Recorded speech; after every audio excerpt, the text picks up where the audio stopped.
Bonjour à toutes et à tous et bienvenue dans votre édition spéciale de Corbeau News Centrafrique. Aujourd'hui, on ne recule devant rien pour vous apporter la vérité brute. Je suis Laure Bazi et depuis le studio B de Corbeau News Centrafrique, j'ai le grand plaisir d'accueillir notre excellente journaliste de terrain, Lucienne Balenda, pour décortiquer une affaire qui agite les cercles politiques. Bonjour Lucienne et bon courage. Bonjour Laure, contente d'être avec toi pour plonger dans cette controverse.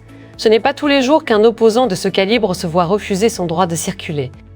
Le dossier est chaud, Laure, et il concerne le passeport d'Anissé-Georges Dologuélé, une figure de l'opposition.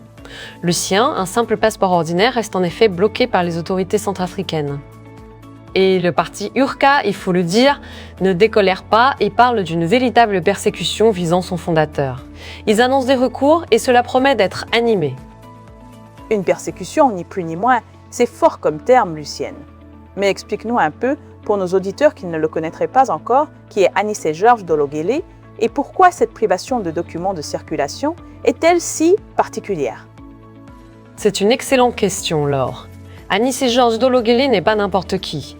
Il siège comme député de la nation, ce qui lui confère une certaine légitimité et un rôle institutionnel. Il a même dirigé le gouvernement comme Premier ministre et il demeure aujourd'hui une figure majeure de l'opposition centrafricaine. Quand un homme de cette stature se voit retirer ses documents de voyage, l'onde de choc est considérable. Et ce n'est pas la première fois que cela arrive. Ah, ce n'est pas la première fois. C'est là que ça devient intéressant, Lucienne, parce qu'un simple blocage administratif, on pourrait le comprendre, on pourrait l'expliquer, mais un schéma récurrent. Cela sent l'intentionnalité à plein nez, n'est-ce pas? Et je rappelle à nos auditeurs que nous avons eu des sujets connexes récemment, comme Martin Ziguelet qui attirait l'attention sur les enchevêtrements de dettes d'entreprises publiques, ou encore un échange corsé entre Dologuélé et le premier vice-président de l'Assemblée nationale. Et toujours autour de cette affaire de passeport, alors, depuis quand cet acharnement dure-t-il exactement? Exactement, Laure. C'est un schéma récurrent, tu as bien relevé. Depuis plusieurs mois, les autorités refusent de lui délivrer ce passeport ordinaire et le plus frappant, c'est qu'aucune base légale n'a été communiquée à l'intéressé pour justifier un tel blocage. Ce rejet s'ajoute à une suite d'événements fâcheux, je l'ai dit. Dès mars 2021, Dologuélé avait déjà été retenu sur le territoire pour des raisons médicales, et ce pendant 4 mois. 4 mois. Pour des raisons médicales, c'est une sacrée coïncidence. Et après, en octobre 2025, on lui retire sa nationalité, en quelque sorte. C'est absolument incroyable cette histoire de nationalité, surtout quand on sait qu'il avait justement fait des démarches pour se présenter aux élections. C'est tout à fait ça alors. En octobre 2025, un tribunal de Bangui a estimé qu'il avait perdu sa nationalité centrafricaine à cause d'une supposée double nationalité française. Cette décision survenait juste après qu'il ait renoncé à sa nationalité française en août de l'année précédente, précisément pour pouvoir se présenter à l'élection, comme tu le soulignes. Malgré tout, en décembre 2025, Dologuélé s'est tout de même présenté à la présidentielle. Il a terminé en 2e position avec environ 13% des suffrages, loin derrière l'empereur Faustin-Archange Touadéra, réélu avec un score écrasant de 707 486 des voix. Et le déni de passeport a recommencé en février 2026. Un déni persistant, donc. Même après une décision de justice, Lucienne, c'est là où l'on se demande si l'état de droit fonctionne encore. On parle d'un acte politique délibéré, n'est-ce pas? Absolument, Laure. En février 2026, le gouvernement a de nouveau refusé de renouveler son passeport, et ce refus est survenu malgré une décision de justice ordonnant le contraire. Le coordonnateur de la PCHLOD, Arsène Elien, y voyait d'ailleurs un choix politique délibéré, posé en pleine conscience. Pire encore, le 5 mai 2026, la police a tout simplement confisqué son passeport diplomatique. L'événement a eu lieu à l'aéroport international de Bangui-Mopoko, alors que l'opposant se rendait à Addis-Abeba pour répondre à une invitation officielle de l'Union africaine. Confisquer un passeport diplomatique. Mais c'est un acte d'une gravité rare, Lucienne. Cela dépasse le simple blocage administratif. On voit bien que l'empereur Faustin, ou plutôt le dictateur, semble désireux de maintenir Dologuélé sur le territoire sans aucune base légale rendue publique.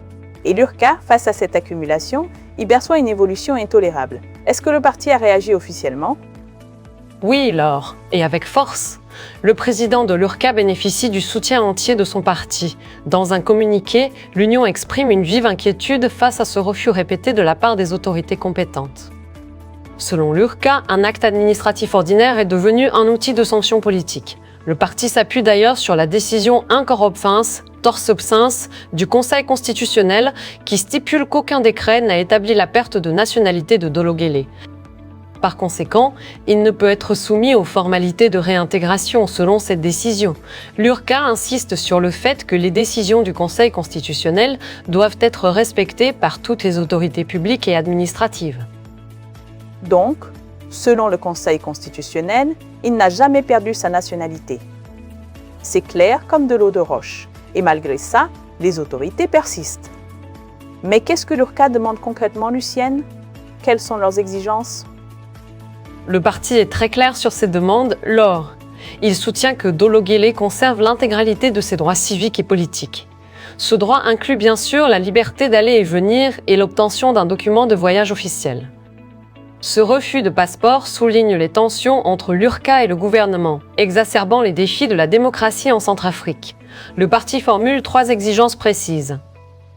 3 exigences? Lucienne, j'écoute.